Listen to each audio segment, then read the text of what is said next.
Welcome again to the Medical Terminology Podcast. This episode is Chapter 4, Part 1, Word Parts relating to the muscular system. Well, what I'm going to do with you is, as in previous episodes, review the various word parts for Chapter 4. What is the word part that refers to muscle?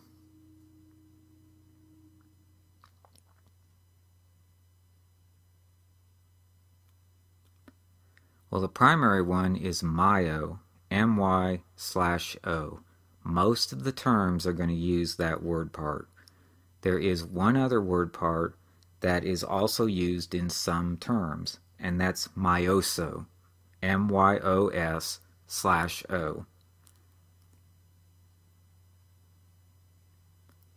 What is the word part that refers to fascia?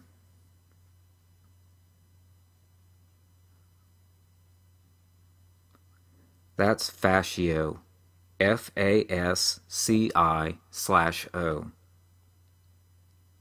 And do you remember what a fascia is?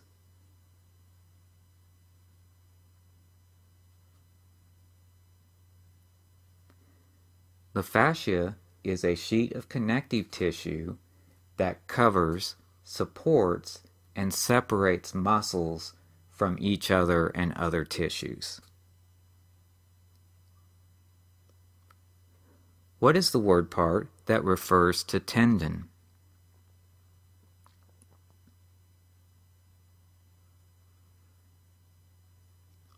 Well, that's teno, T-E-N/O. We also have a couple of alternate word parts, tendino, T-E-N-D-I-N/O, and its primary use is in the term tendinitis. And we also have tendo, T-E-N-D/O.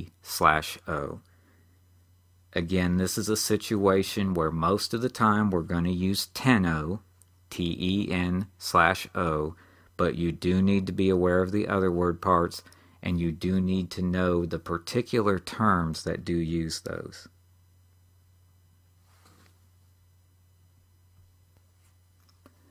Okay, and while we're on the subject, do you remember what a tendon is?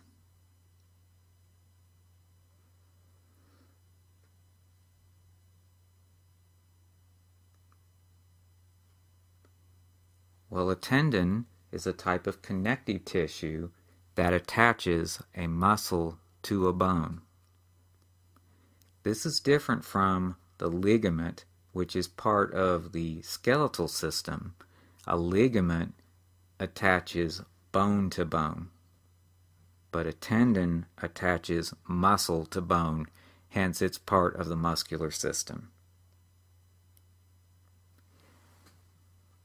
Now I'd like to go over 3 word parts that all relate to muscle motion or the control of motion. The first word part is relating to muscle tone. Do you remember the word part that relates to muscle tone?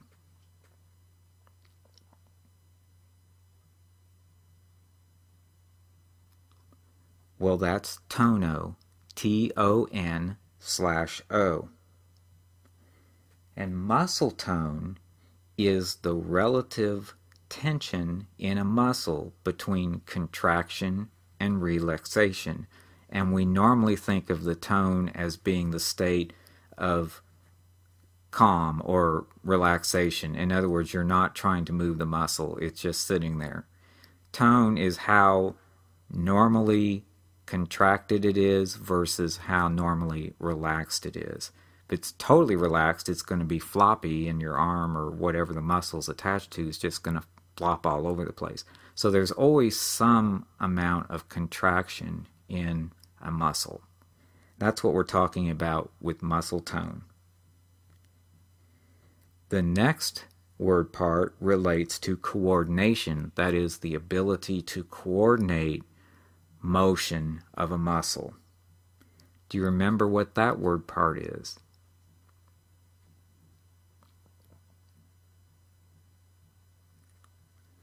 Well, that is taxo, TAX/O.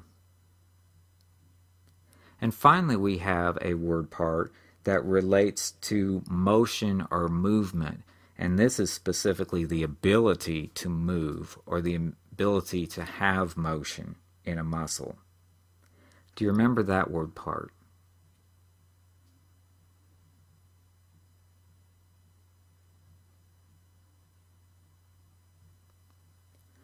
Well, that one is kinesio, KINESI/O.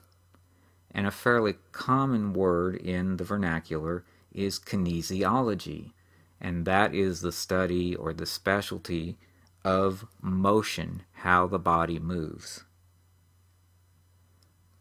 Okay, that does it for the combining forms. Now there are two prefixes I would like to review with you briefly because they compose a couple of important terms that we're going to see and talk about in another podcast episode. Do you remember the prefix that means away from?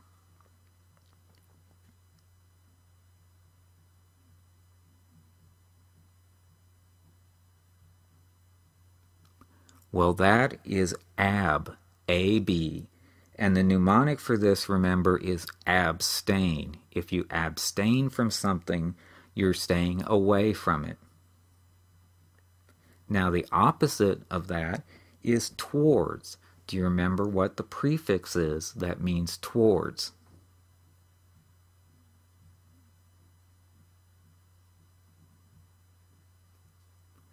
Well, that's going to be add, A-D. And the mnemonic for that is the word addiction. If you're addicted to something, you are pulled towards it. You can't help yourself. Two important prefixes. We're going to see those in the words abduction and adduction, which we're going to focus on in another episode. Okay, and that leads us to the suffixes. And as you hopefully remember, suffixes most of the time are going to be relating to pathologies or conditions. So we're going to go over those now. There is a suffix in the chapter that means hernia. And when we use the term hernia in this chapter, it's used in a rather broad general sense. The definition they give us is that a hernia is a protrusion of a part through tissues that are normally containing it. And that's very general. We could mean any part, any tissues. Now, normally when we use the term hernia in the common vernacular, we're thinking of like an abdominal hernia. We're thinking of like when the gut, the bowel, would be protruding through the abdominal wall in various places. For example, an inguinal hernia. When we're using the word hernia in this chapter, yes, we could mean that because a hernia like that is a structure protruding through tissue that contains it, but it can also mean other types of things. So you want to get out of your mind that notion of the abdominal hernia when we're talking about hernia. Now, do you remember the suffix that does refer to hernia?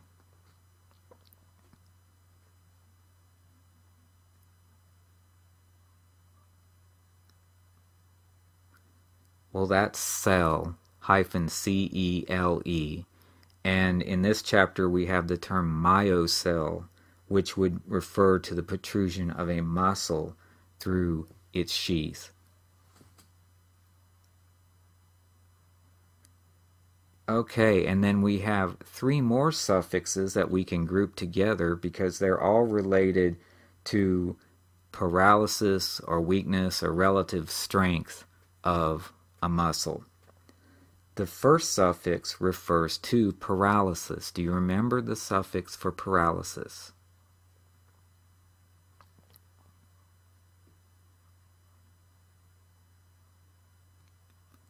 Well, that's plegia, -P-L-E-G-I-A.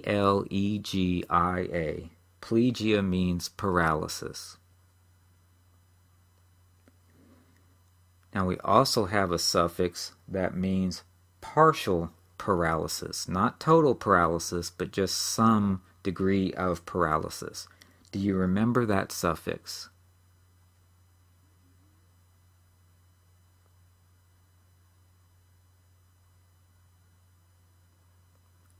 Well, that is paresis, Paresis, paresis, meaning partial paralysis. And finally, we have a suffix that means weakness in a muscle or a lack of strength. Do you remember what that suffix is?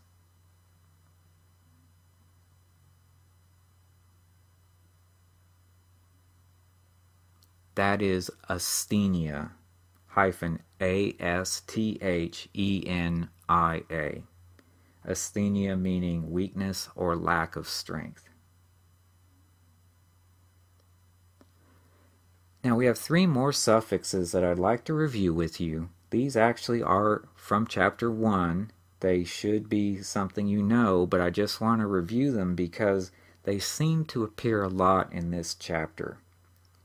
First of all, we have many suffixes relating to the meaning pertaining to. The suffix means something pertains to something else. And there are a lot of them in the appendix. There are a couple of them that are most commonly used. Do you remember those?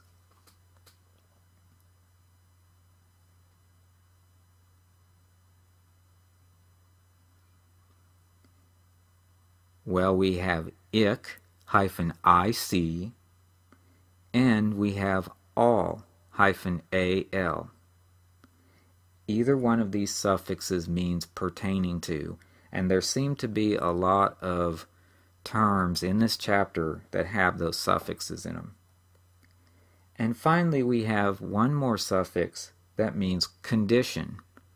And we're not talking about abnormal condition. We're talking about just the general concept of a condition of some type. Do you remember the suffix that means a condition of some type?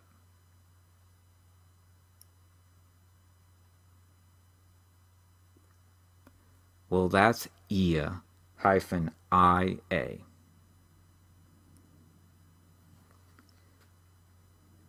Okay, well that's a review of the word parts from chapter 4. Again, if you can get these down, you'll go a long way towards understanding and being able to reproduce the terms from chapter 4. This ends this episode of the Medical Terminology Podcast.